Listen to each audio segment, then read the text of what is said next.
I got into drugs when I was 14. It kind of replaced creativity, which sucks. But when you're on the outside of a pack, it's like, okay, what do I do now?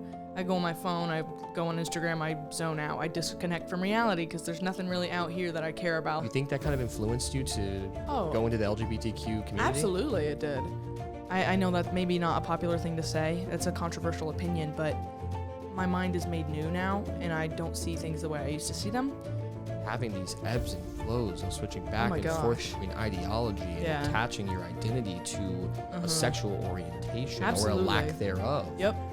And it, I think, is a big reflection of just our current culture. People try to put us to down. Talking about my generation. Welcome to the TLT Movement Podcast, a podcast for tomorrow's leaders today. In this episode, we have a TLT with us today, Gabrielle. She went through our program, and she, I think, is a shining example of what a young TLT can do and what the TLT program can do for someone. Oh, Gabrielle, yes. No, so I've actually gotten to know you a bit over the past couple of months here. It's been great. And you are a certified cool cat. Thanks, guys.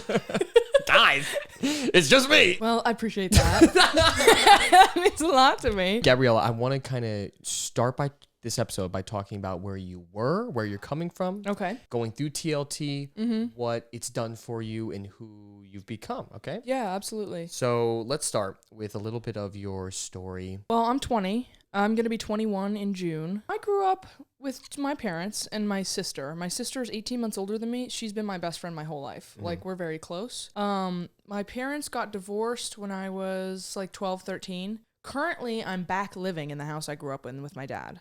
I felt God calling me to move out of my mom's house. So I had my own space to grow and develop. We bump heads, you know? How do you think this divorce affected you? Still trying to figure that out a lot of ways. Kind of shattered my perception of how people can be together in any sort of relationship. I've always been somebody who like avoids romantic relationships. I've never had a boyfriend. I've never had like an official anything except for a week, but we can get into that. It really I just lost faith in the fact that people can actually succeed in marriage and succeed in being good to each other for an extended period of time. 12 years old, parents get a divorce. This kind of shatters your perception of what marriage could be. I feel like this is very common, especially in the US of A. Yep. I know the talking point for many years was like 50% of marriages end in divorce. Yeah. I read a statistic recently. It's about 60% now. It's a majority of marriages don't work out. I'm 24, got married at 20. I've gone through a divorce. Not fun, not good. What did you kind of cling to try to help with that? Well, yeah. For me, I basically went into my own mind, like dissociating from reality and not really caring what's going on in real life. I retreated into my imagination mostly, and it has to do with what I love to do. I really enjoy being in my imagination and making things up. What do you mean? Well, I like to make stories and worlds, and that's what fascinates me. I love media and analyzing media, stuff like that. But for me at that time, that was my safety, that was my comfort, that was my coping mechanism. And until drugs came into the picture, that was like the one. I would go online. It started with like me and my sister playing with animal toys. Then it came in like video games where it's like you could be in like Animal Jam. I know Riley talked about that on hers. She did. That was a big one for me, boy. I played that. Club Penguin, all that kind of stuff. Okay. Animal Jam, I don't know anything about. But Club Penguin was my jam, dude. I can't believe they shut that down. Club Penguin was so fun. Card Jitsu. I had a premium, Card Jitsu. I bought the in-person cards. I had all the books. Anyway, we're going to cut all of this. Good. What was your favorite game in Club Penguin? I think was the card fighting ninja thing with the elements. I was good at it. Yeah, up on the mountain, dude. I like the pizza game. The pizza game was fun. I like even the minecart game. I liked having my own house. Your own igloo? Animal Jam, you could do the same thing, so I was very into that. Oh, yeah. I need my own space. How do you think that your Club Penguin igloo reflects your life now? You know what, TLT, we say how you do anything is how do everything. It's true, because I'm very neat, I'm orderly, I'm anal about my organization. Don't touch my stuff. My sister, don't borrow my chargers, I'll throw a fit. Like, do not touch my puffles. They're mine. Touch them. Do not touch them. And I had only the black one and only the yellow one because those are my favorite colors, and I don't deviate from that. You know what it is. I do. Black and yellow. I got that, but I didn't want to take it. I didn't want to pick it up. I wanted to leave it on the floor. You know what? Okay, yeah, let's just. So let's shift over to the divorce. Let's talk. Yeah, let's get back right into that. Let's jump in. Okay, so you're making up these own worlds. Yep, and just escaping into fantasy in general. Like Okay. that was so much fun and so much better than my life felt and that in kinda- real life. And that kind of transformed into drug usage. Oh, not so much. Okay. No, but it like I got into drugs when I was 14. Like 14, I smoked my first something that was a child's not supposed to be smoking. And that became like, it kind of replaced creativity, which sucks. And people are like, oh, like when I do weed, I get super creative. Well, for me, it like slowed that whole thing down.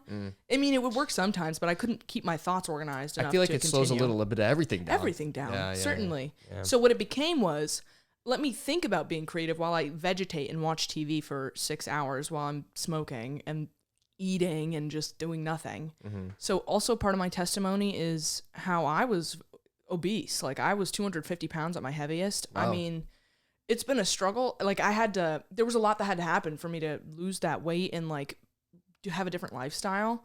And that's one of these anxieties that I have, is that I'm going to get fat again. And it's very scary. Like, because then I feel like I'm defending my health. And it's like, I've heard that teams that defend never win. Yeah, you're on the defensive, not the offensive. Right. So I need to be attacking a goal and not just trying to hold on desperately to what I've got. Right. Because that doesn't work. I haven't struggled with that personally, but I'm sure, a lot of young people experience that. It's kind of a wild ride. And I know how many people our age suffer so hard with that. Eating disorder. And Yeah. You think that eating disorder is kind of an outward reflection of your inward, maybe trying to, you said disassociate, kind of block people off. Absolutely. It's like, it's comfortable, it's easy, it tastes good. Why would you not overdo that? Sure. Like, that was just something that I was doing all the time. It got really bad during COVID. Wasn't doing anything, had no job, no physical activity, endless pot, endless TV to watch, endless entertainment to just veg out, do nothing. I guess if we want to get more organized and start at the beginning, it's like, my parents got divorced, I went to high school, I had weird, like, political shifts in high school, and, like, then I got canceled, and then I used to be conservative, I completely flipped to being super liberal, and then I met this girl, and, like, slowly but surely, I, like, became gayer, and, like, had gender issues, and then college, and it was just, like, all together. I think it's important, though, that we talk about it, because it's Absolutely. so prevalent in our culture. It's so prevalent in the schools right now. I graduated high school in 2018. Yep. When I was in high school, and I think this is in part to my parents too, but I did not care about politics. Yeah. I didn't know anything That's about good. them. I didn't either, was but a I thought kid. I did. I didn't know anything. Mhm. My parents, my entire life, were like, yeah, we don't care about that. And just didn't ever talk about it, didn't bring it up. I think that's kind of a big part. Yeah. But also in high school, I didn't ever hear about anything. I feel like nowadays, you can't be in elementary school. You can't be in middle school without hearing who's voting for who, and these are children. And I feel like it's kind of distorting on both ends of the political spectrum, whether you're left or right, depending on your views. These hot topic issues that kids shouldn't really be thinking about or Absolutely not. or worrying about. How do you think that shift into kind of the liberalism that we're seeing run rampant in the school systems, especially in colleges? Yeah. You think that kind of influenced you to go into the LGBTQ community? Absolutely, it did. It was like, I don't remember the author of the name. I think it's Abigail something. It's about like how transgenderism is becoming a huge like social fad among young girls. I was one of those. The Lord pulled me out of that deception. I know that maybe not a popular thing to say. That's a controversial opinion, but my mind is made new now, and I don't see things the way I used to see them. That was very much influenced by a friend I had who, like, it was a codependent, like, best friendship. We were so insanely close that their lines were blurred between her and me, and, like, I didn't know where I ended and she began. And it became very, like, what's her struggles are my struggles, and it pushed me away from the church because her family was she had a Christian background, but it was in a way that she did not feel accepted. She felt rejected. She felt... Because she was kind of struggling with the transgenderism stuff? She was not straight. She had a queer identity. I don't want to label it. I don't really know, looking back to this day, what you would call it. And then she struggled with like gender identity issues, like just not necessarily wanting to be a man, but not wanting to be a woman. That's a huge one. And I know from the last podcast that you did with the woman who Christine talked about that. Sneeringer. Yeah. That's a great episode that we'll link down below, where she really incredible back in the 70s was struggling with all this stuff, and now it's becoming increasingly popular. Yep. And what that episode really, like, wow, it spoke to me. I could not believe like how similar I felt to her, and how much her story spoke to my story a little bit. I just felt that like I didn't necessarily want to be a girl at all. Like there was no benefits to it. All I saw was my sister getting hurt, my mom in a miserable relationship. All I saw was women getting raped and getting hurt all over the place, manipulated by men. Like the straights are not okay. That's something that people in the LGBT community say a lot. And it's like, looking from that point of view, absolutely. It looks, the worldly side of being in a relationship is there's nothing good there. And that's all I saw. That's all I knew. I didn't understand that there was a real concept of marriage. There was a real concept of how it's supposed to be. I had nothing to base anything I knew on. I was floating and I didn't know any better, so I just coped with not being in reality, smoking a bunch of weed until I could not think straight. I did not know what day it was. I did not know what time it was.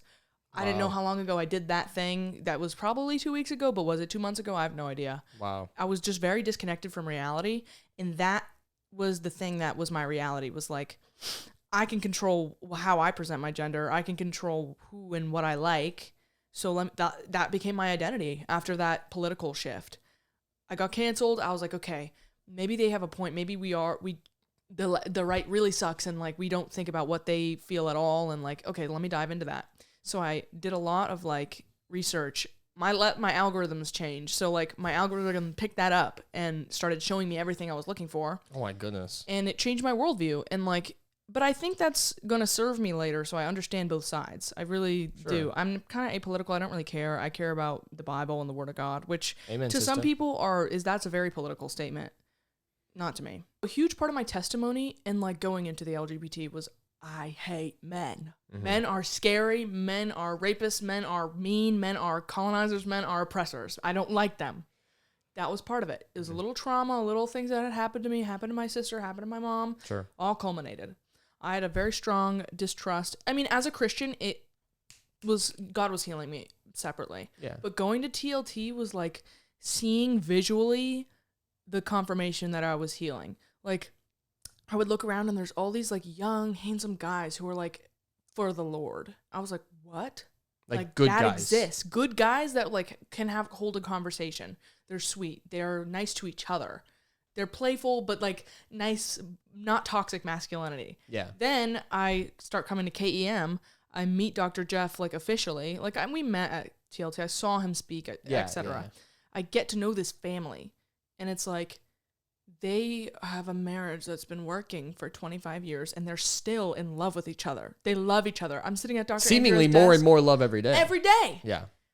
And I see I'm sitting at Dr. Andrew's desk, looking on her computer, doing some work for Elevate Life, and it's like there's a little picture of Dr. Jeff. I'm like, she loves this guy. I love this guy. And getting to know them has been like so healing. Like, he's a man of God who is a pastor and submits to God. He like studies the Bible like it's a full-time job. Literally like 40 to 60 hours a week. It's insane. Yeah. Not insane. It's beautiful. It's like, that's my standard now. I have like something to look for, like to emulate for my own life. I have faith that a marriage can work. I have faith that young men are not all bad. I have faith, like all these things got restored to me in the short amount of time that I was at TLT, just by tasting and seeing. And like God had like set it up that way, and then boom, there was the payoff right there at TLT. So, and I think that is a lot of people's experience when they go to TLT. I don't know if they're able to like articulate it on a podcast right now, I'm able to do. But I know from speaking to people, and like I've been working for Dr. Andrea doing like going through the little testimony videos and pulling out the key moments for you to edit that big collage. Yeah. And doing that over and over and over, it's like so much positivity. Like that's how I know for a fact. I was saying like very adamantly, yes, people have felt the same way as I feel. I know because I see what they're saying over and over and over again, watching every single one of those videos. Right. It's crazy. So for me, one of the biggest areas is like, I don't even know if God wants me married. That's like one thing I'm still praying on. But I've been inspired by Dr. Andrea and Jeff's relationship to prepare myself as a woman of God to like become somebody who's worthy of being married, for a godly marriage from a godly man. And it's like I like a year and a half ago, like I didn't even know if I was a woman. When you put it that way, it's insane. That's a huge transformation. Huge.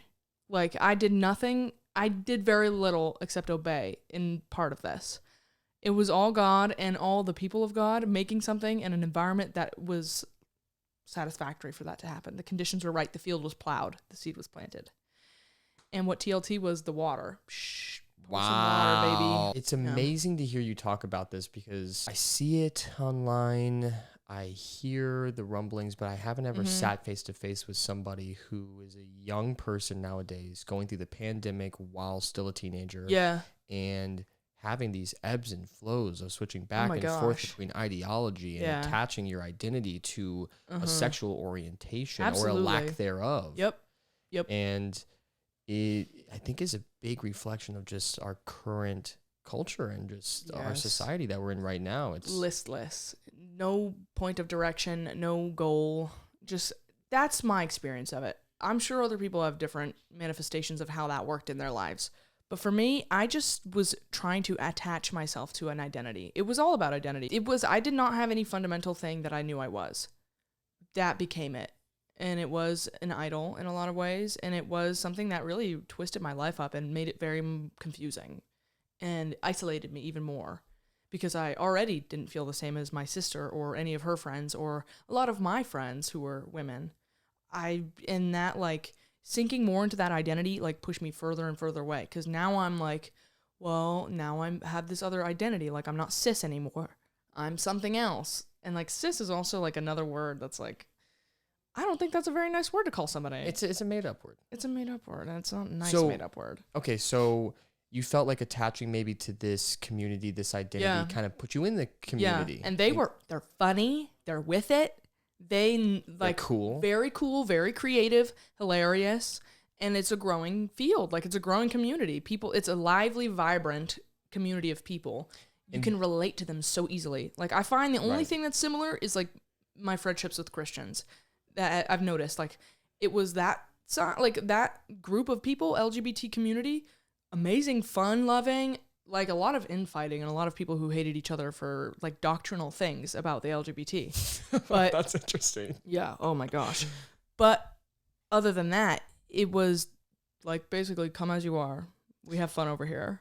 And that the only thing I've seen that's similar to that is people I've met in Christianity, whether or not our doctrines are the same. Like you get them on a fundamental level because your worldview is the same thing. I talk about this with my sister sometimes. We used to move around a good bit. Like every 2 years we were in a different spot. And so we were kind of always the new kids in school. Yeah. And because of this, when we would move, a lot of the times, especially as a kid, like you're not getting their number and social media wasn't so big of a thing.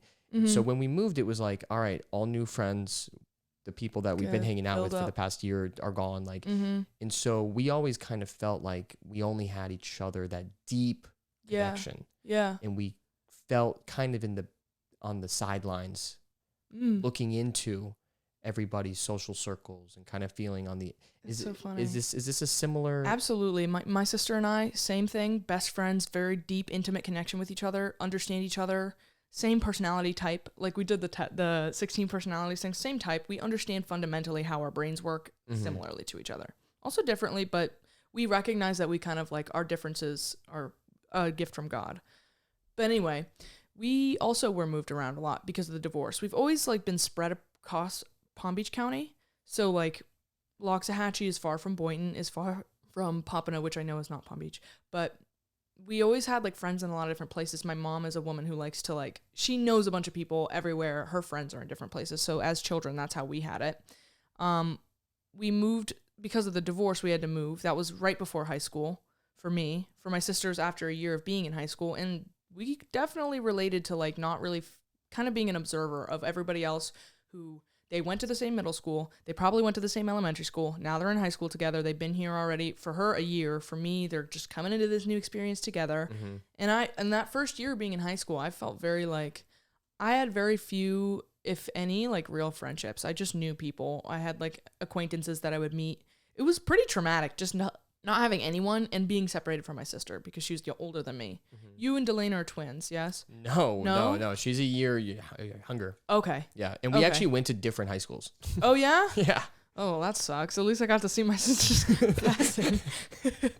But similar thing. Yeah. And it just sometimes feels like there's no like end to connect. Because that's like kids aren't really like wired to be like that. They're not always like some are. Like you were the first time I ever met you, but you're not like a kid. Yeah. But when you're in middle school and you're just get out of middle school and high school, kids are not really looking to like include everyone. They're with their pack, they're fine, they're happy. But when you're on the outside of a pack, it's like, okay, what do I do now? I go on my phone, I go on Instagram, I zone out, I disconnect from reality because there's nothing really out here that I care about that, nobody, it's like, whatever. All right. So that's how I felt. So this disassociation, kind of feeling like an observer, you connect with this LGBTQ community, you feel like you're in a community, it's a little bit destructive, you're getting into drugs, you're disassociating even more than, it's not a deeper connection, it's even more. I'd say so. Disassociating. So now let's talk about TLT. You come through this experience, you join this TLT community. Right. You learn all these tools with some like-minded people. Yep. What does the other side of all this look like? How did TLT affect you? So for me, I came into TLT as like a new Christian. I had been born again some months prior, maybe 6, 7, 8 months prior. And going into an environment where that was like, that's not the focus of TLT. Right. But there were certainly other people who thought the same way. Like, for instance, Riley was one of my roommates. Her and I share an incredibly like similar, very, very different, but there were like threads of similarity through our testimonies. We bonded really closely, really quickly. And my counselor, like she called me or my mentor, she called me for the first time. We were watching the same YouTuber at the same time. It was just crazy, like the same Christian YouTuber. Yeah. And so coming into this already, it was like, okay, so there's other people who are like me. There's other people who've been through what I've been through, including your sister, who like, she was like, hey, like, can I talk to you? I feel like we have the same testimony. And we actually had a very similar testimony. And it was crazy.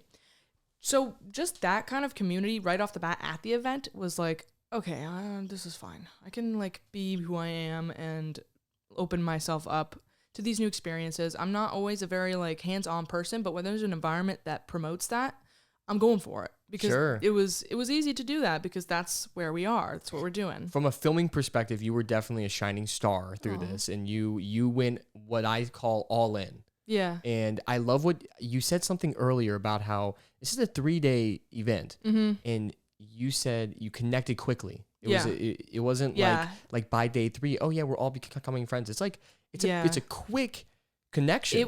I feel like it was the anointing of the Lord who that event is so in line with godly principles while not being about Jesus. It's not a Bible camp. It's not a conversion camp, nothing like that. But it's very like the spirit of it is very light. It's very like forward thinking and positive.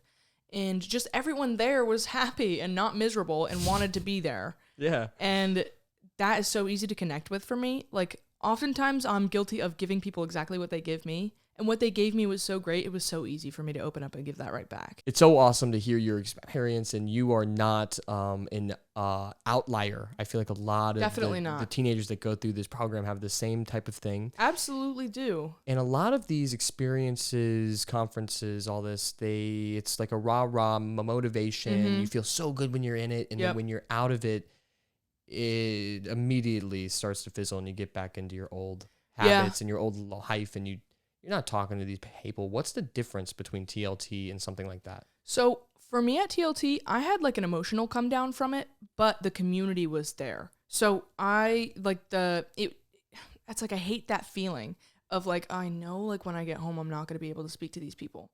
But that didn't happen because we were connected with the mentor. My mentor made a group chat of the room. Like we all got very close within the 3 days. The first day we were close, but by the end of it, we were even closer. We're all on the same objective to go upward. I keep coming back for that. Like in my life, there's not a lot of that in anyone's life. In the world, in life, there's not a lot of that. It's like, it's either, hey, stay where I'm at, or even I'll drag you down so you can be where I'm at. Absolutely. And there's not too much.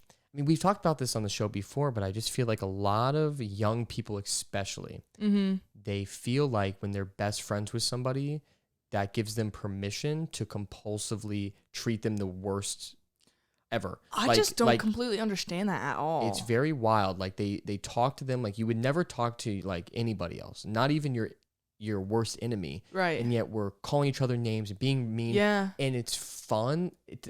It can be funny for a moment. Yep. But when you do it all the time, Mm-hmm. it breaks down your self-esteem. It's not good, and you're all remaining in the same spot. Yes. Instead, TLT encourages build each other up. Yes. Highlight Speak life. The Yes. positive things that we see in each Mhm. other. Yeah, the greatness I see in you. Like, Greatness that was insane. I had never like had a group of people, also including men. Like it's hard to get emotionally intimate with men. I've had male friends all my life, but like having them kind of be forced to say nice things about me, I was like, wow, this is really nice. Like to actually hear this from like a normal source. Yeah. We're all in this together. I'm gonna say things back. It was so healthy. All of it was so healthy, and like, but also while pushing you out of your comfort zone. Yes. Doing things you wouldn't ordinarily do, doing things you wouldn't ordinarily want to do, but enjoying it and reaping the benefits from it also. And about what you were just saying, I know we talked a little bit about this last night, but the friend that I had that was like really enmeshed, we would talk to each other like that. It was never my idea of how I wanted to interact, but that's how she interacted. So it became the way I interacted with her. Right. And it's you like, become I who was you exhausted. hang out with. Right. It's exhausting to be around that all the time. TLT was just very different in my life. It was kind of a turning point, actually. I got attacked very hard, and I think I mentioned that during TLT, not to go. Money. What am I doing? I don't even know these people. I don't really know what like, what is this? What's happening? And that's how I get attacked a lot of times, is with like, it's either a war of attrition or it's like right before you're doing something, don't do it. Just back out really quick. Sure. And I almost did, but I'm glad, praise the Lord that I did not. Hallelujah. Because I got connected with you guys. I went through the intensive 3-day thing. You're broken down. It's like boot camp. Yeah. It's like positive mental energy boot camp. And like you go through that, and it's like, maybe I don't remember every specific thing that was said, but the impact, like the emotional like footprint that it left on my like subconscious, it has changed things, along with like counseling that I'm receiving from a source that's very aligned with this program. You know what I mean? Who is that? Oh, I don't know if I'm at liberty to say. Her episode is on the podcast. We have another episode to recommend you guys. We interviewed her therapist. Homework, please. Yeah, Diana. She's incredible. She recommended me to go to TLT. Right. And I batted around for a long time, and at the last second, like past the date, that it was like, get your money in already. Yeah, it's so cool because she found our show online. And she reached out to us, and then I went to her house, interviewed her. Yes. And then she was like, oh yeah. I sat in that chair. Yeah. And It smells so good in there, doesn't it? It stays it's a vibe on in there. you. Yeah. And it smells like, I went to therapy today. It smells good. Yeah, no, she's super cool. And so she's awesome. kind of recommended some of her patients come to TLT. Yeah, so, and I'm so like glad she did, because that was a divine wait. appointment to get here. She's not a therapist. She's a counselor. She's not a therapist. Counselor. Life counselor. My best friend. Whatever. So, okay. Yeah. So you went through this experience, had a profound impact on you. What's your life look like afterward? So it's been ups and downs for sure. Like at that time I was like so on fire for everything that had to do with the word and God. And like that was my honeymoon phase. I've kind of realized that like that first year of being a Christian, it's like your worldview changes. You open your eyes. It's like do you remember the first time you wore glasses? Suddenly the leaves weren't fuzzy anymore and you could see the detail. That's how it felt. That was kind of being born again. And then TLT was like just another like boost up the wave kind of. Yeah. I did come down from it. Yes, I'm down from it. I'm not down bad, but like I had to like recalibrate, girl. Like how are we going to keep this energy up for the rest of my life? Sure. Until I go to heaven. Just having this community and the church and like continuing to like feed us with this information, and whatever Dr. Andrea is going to do next with TLT, Elevate Life, and being a part of that, like I know I'm going to get fed that same message again and like continue. Like I feel like right now everything's like seeds in the ground and it's starting to bud, but I need like more water, more fertilizer, and just keep on going. Yeah. Keep on rolling. So that's where I've been at. It's like, it's a growing process. The seeds have been planted. The water has been doused, But it's like you need to keep cultivating it. And sometimes when you're struggling with depression and like motivationlessness, having no will to like reach farther, it is really hard to keep that going. And so like I've been learning that I need to take care of myself really well in order to be able to excel at anything else. Like just personal self-care, which I know is such a inflated term these days. Oh, you gotta take care of yourself. Mm-hmm. Yeah, that's annoying. But no, I mean like, yeah, you gotta go exercise. Just do it. You gotta not eat that. You just do it. And what I'm realizing is when you go exercise, when you eat that thing, you do. I feel better. Yeah, you feel better. You have more energy. Yep. And when you take care of yourself. Yep. And you fill up your cup. Yep. The overflow, you're able to actually help other people. Who'd have Isn't thought? that crazy? It's like before I was living like for my whole life, living on like not my cup was not full. You know what I mean? For and whatever you can't various give reasons. out of what you don't have. Absolutely. And I would try, which would make it lower and lower and lower. And that friendship with that person, she struggled with extreme like mental health problems, just struggles like we all have. But like I was like, okay, I'll fix it. I'm a fixer. I'm that person. I'm the therapist, but then I like also like I feel like I can't just leave you there. I need to do something about it. I can't do anything about somebody else's internal struggles. Right. And I tried for a long time, and that ended up with me being like, I completely have to shut this person out because I can't do this anymore, which was super painful for, I'm sure, both of us. But I had to slam the door or else I could have never grown. I would have never like really been able to meet the Lord and like come into all these great things without doing that. But I know we're talking about TLT. So let me get back to like the after of that is like, it's not all high all the time. Yeah. TLT was a huge high. Like, just you feel so elated being there and amongst that energy and just in that little God cocoon that is just full of nurture and learning and wisdom and like family support. Yeah. And then coming out of that, the struggle has been to maintain like the principles that I learned and like not let it just go back. Sure. Yeah. So that's been like the big thing. But I have, you keep picking that cross up. You keep renewing your mind and like working. It's work. Healing is work. It's hard. It is work, and luckily you don't have to do it alone because you now have a community of like-minded people who want to see you succeed and want to see you go to the high places. Yeah. So to end this show, to wrap it up, what's your dream? Where do you want to go? Yeah, that also I'm trying to figure out. I don't always like know what I want or what I need. That's a big thing for me. But I would like my purpose on the earth is to like spread the gospel and to work for God, to serve God. But look, like practically, I don't know exactly what that looks like. I don't know how I'm going to do that. I'm a creative type. I like to make things. I like to create. I'm a digital artist. I like drawing on my iPad. My iPad is my studio, so I can bring it anywhere. Nice. I always have it with me. Separation anxiety when I don't have it. It's kind of bad. But thanks, Apple. Yeah, for real.